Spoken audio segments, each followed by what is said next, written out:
जानी कौशल कांत मिश्रा जी, कहीं पे चिट्ठी भी पहुंची चोरी कर है, रहे हो। चिट्ठी पहुंची है मुख्यमंत्री जी के पास। बरेलवी साहब ने अभी कहा कि मैं लगातार इस मामले को उठाता रहा हूं, दर्जनों एफआईआर हुई हैं, लेकिन कोई कार्रवाई नहीं हुई। समाजवादी पार्टी के संरक्षण में यह सारा का सारा घोटाला हुआ, लेकिन जितना मुझे याद है समाजवादी पार्टी को गए हुए समय हो गया। मुलायम सिंह यादव जी की भी सरकार थी, उसको ही समय हो गया।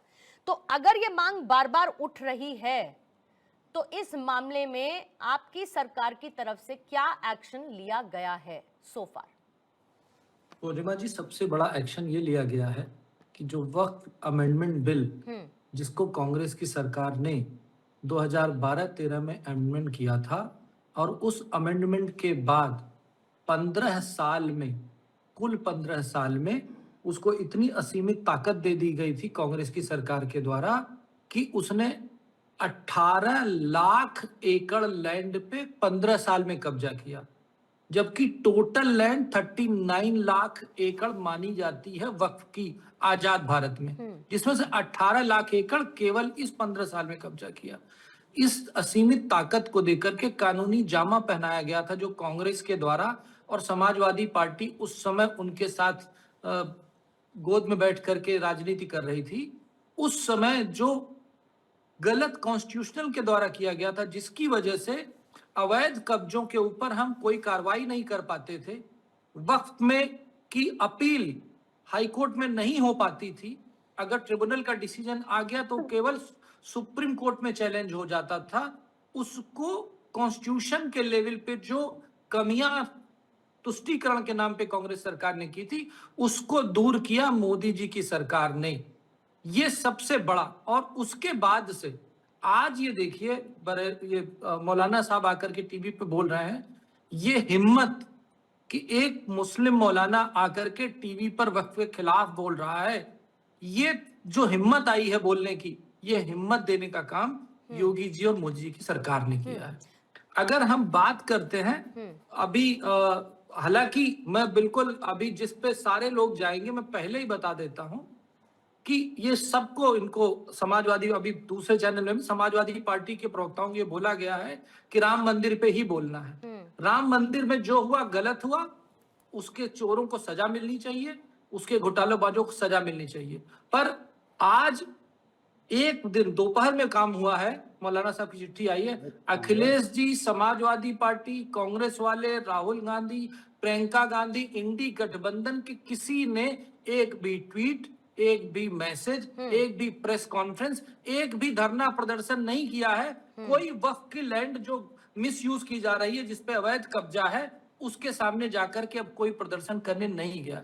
इसी से ये पता चलता है कि जो सेलेक्टिविटी है, इश्यूज की सेलेक्टिविटी, धर्म के इश्यूज की सेलेक्टिविटी के हिसाब से अपने वोट बैंक को साधते हुए राजनीति करना, ये इंडी गठबंधन वाले दिखा रहे हैं, और इससे ये एक्सपोज हो रहे हैं। इससे ज्यादा मुझे कुछ नहीं कहना। क्योंकि वक्त में, अब कुछ एग्जाम्पल दे देता हूं। लखनऊ में एक लक्ष्मण टीला था, उसके ऊपर अवैध कब्जा करके टीले वाली मस्जिद बना दी गई। आजम खान जब मिनिस्टर थे तो उन्होंने प्रेस कॉन्फ्रेंस करके बोला था कि ताजमहल को वक्फ को दे देना चाहिए। प्रेस कॉन्फ्रेंस का वीडियो अवेलेबल है, समाजवादी पार्टी से पूछा जा सकता है। इसके अलावा कुछ बहुत सारे लोगों ने ये, हाँ, इलाहाबाद हाई कोर्ट जिस जमीन पे बना हुआ है वो जमीन पूरी वक्फी है, ये कहा गया, जिसके बाद हाई कोर्ट ने थपेड़े मारे थे। लेकिन हाई कोर्ट कुछ कर नहीं पाया था, क्योंकि वो कानूनी ताकत उनको मिल रही थी 2012-13 में जो इन्होंने अमेंडमेंट किया था। इसीलिए आप अमेंडमेंट लेकर आए, इसीलिए आप अमेंडमेंट लेकर आए, ताकि जो असीम ताकतें मिली थी कि एकदम अनटचेबल जैसा हो गया था वक्फ बोर्ड, वहां पर कम से कम एक दायरे को लांघा जा सके और कार्रवाई की जा सके। लेकिन फिर मैं कहती हूं कि फिर सारी फाइलें खुलनी चाहिए। अगर इतने गंभीर आरोप लग रहे हैं, जिन जिन का नाम आ रहा है, उनके समय की सारी फाइलें खुलनी चाहिए, आदेश भारद्वाज साहब। और आज ये मत देखिएगा कि वक्फ की बात हो रही है तो आज हम साइलेंट हो जाएंगे, ये मत कहिएगा। अब आज अगर मान के चलिए कि जो आरोप लग रहे हैं उनकी गंभीरता को आप समझते हैं, तो आज आप ये कहिए कि कोई भी दोषी हो उस पर कार्रवाई होनी चाहिए, और इसका प्रॉपर ऑडिट भी होना चाहिए, और ऑडिट को सामने रखा जाना चाहिए। बताइए आदेश भारद्वाज साहब, कहेंगे क्या? पूर्णिमा जी कब नहीं कहा? क्यों आपको ऐसा लगता है और क्यों अपने शब्द आप मेरे मुंह में डालना चाहती हैं? नहीं, मुझे तो याद है वक्फ अमेंडमेंट बिल के समय आप लोगों ने क्या किया था। शब्द डालने की क्या जरूरत है? आती हैं शब्द डालने की क्या जरूरत है? कांग्रेस सदा से निष्पक्ष जांच के हक में रही है। आरोप मौलाना के द्वारा लगाए गए हो, किसी एक व्यक्ति के द्वारा लगाए गए हो, गंभीर आरोप है, उनकी जांच होनी चाहिए। पिछले 9 साल से यही सरकार है। ये मौलाना के मैंने शिकायतें दी है, तो क्या सरकार चूड़ियां पहन के बैठी है? कितने मामलों की जांच? मुझे आदेश जी, मेरे को चूड़ियां पहनने वाले शब्द से बहुत दिक्कत है, प्लीज इसको मेरी डिबेट से बाहर रखा करिए। मैं बेवजह नहीं, बेवजह फिर टकराव की स्थिति होगी। मैं बोलूंगी कि चूड़ियां पहनने का क्या मतलब है, आप कहेंगे कमजोरी की निशानी है, फिर मुझे समस्या हो जाएगी। इस शब्द को बाहर रखिए और सीधे टू द पॉइंट बात करिए, प्लीज कंटिन्यू।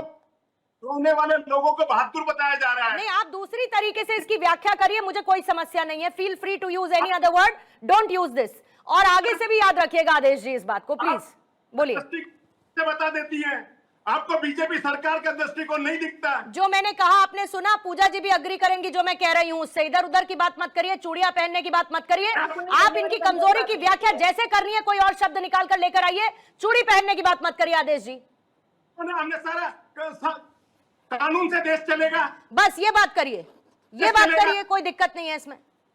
आपको दिक्कत है? आपने पहले ही कहा कि बता दिया मैंने, मुझे शब्द से समस्या है, अब और कैसे बताऊं? गलत बोला आपने, जो है बदनाम करते हैं दूसरे लोगों को, चोरों के साथ खड़े हैं, उनका नाम लेने में आपको तकलीफ होती है। क्या स्क्रिप्ट लिखकर आए हैं क्या आदेश जी? ऐसी संविधान से चलेगा? स्क्रिप्ट लिखकर आए हैं क्या? स्क्रिप्ट लिख कर यहाँ स्क्रिप्ट लिखकर आए हैं? आपने लिखी हुई है। अच्छा बताइए, वक्फ अमेंडमेंट का आपने कितना समर्थन किया था, जरा बताइएगा। कि पत्रकारिता छोड़ के सरकार के भोगू। अरे आप ही का इंतजार था प्रभु मुझे कि आप आज अवतरित होंगे और बताएंगे कि मुझे क्या करना चाहिए और क्या नहीं करना चाहिए। आप ही का इंतजार था, आप ही के अवतरण का इंतजार था मुझे। अली जैदी साहब भी जुड़ गए हैं, शिया वक्फ बोर्ड उत्तर प्रदेश के चेयरमैन हैं। अली जैदी साहब, आपको स्क्रीन पर रख रही हूं और फिर उसके बाद सर्वेश जी मैं आपके पास आऊंगी। अली जैदी साहब, कितना आसान है आज ये कहना कि अरे 9 साल से तो इनकी सरकार है, क्यों इन्होंने कार्रवाई नहीं की। लेकिन एक शब्द इस बात पे नहीं निकल रहा कि इतने गंभीर आरोप लगे हैं कि संरक्षण था। और आरोप किस पर लगे हैं साहब? वक्फ बोर्ड पर, जिसमें आप एक इंपॉर्टेंट पोजीशन होल्ड कर रहे हैं। तो मुझे ये बताइए कि कैसे इतने बड़े घोटाले होते रहे, गरीब मुसलमानों तक उनका अधिकार नहीं पहुंचा, लोगों ने सोचा वक्फ कर देते हैं, भला होगा लोगों का, जो इसका मकसद था। लेकिन ये तो जेबें भरने के काम में आ रहा है साहब।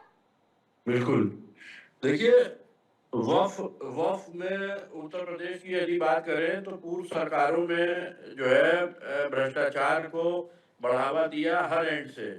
उन्होंने जमीनी स्तर पे जो है किसी वक्फ की संपत्ति जो थी वो उनके द्वारा जो पोषित माफिया थे उनको उसके कब्जेदारियों पे लगाया और उसके संरक्षण के लिए जो कोतवाल उन्होंने बैठाए थे वक्फ बोर्ड में, जो सदस्य जो अध्यक्ष बैठाए थे कोतवाल बना के कि ये जो है ये सुनिश्चित करेंगे कि वक्फ संपत्तियों की खुर्दबुर्दी ना हो, उनको वो लोगों को भी जो है माफिया प्रवृत्ति के लोगों को वहां बैठाया कि जो पूरी तरह से जो है हैंड इन ग्लव्स थे ऐसे लोगों से जिनका एक सूत्र कार्यक्रम संपत्तियों को सिर्फ और सिर्फ बेचना था, उनसे होने वाली आमदनी पे खुद जो है काबिज होना था।